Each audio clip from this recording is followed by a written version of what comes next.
21st of August 2026. So the sound of animal when they are eating, as you can hear it. So they are eating their breakfast now. So in pig farming, you have to study your animal goods. You have to learn about them daily, how much food you will give them daily, the quantity and the quality of your food is very essential. So you can see this one, they are just 3 months old now. So in the next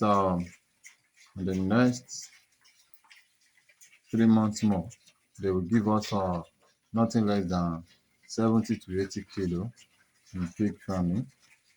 So pig farming, but what is very essential is that you have to clean your pen.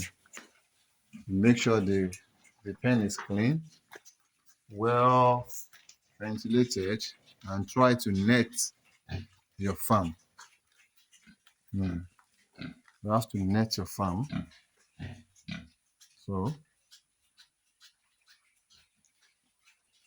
these are beautiful animals. They are growing faster and look healthy.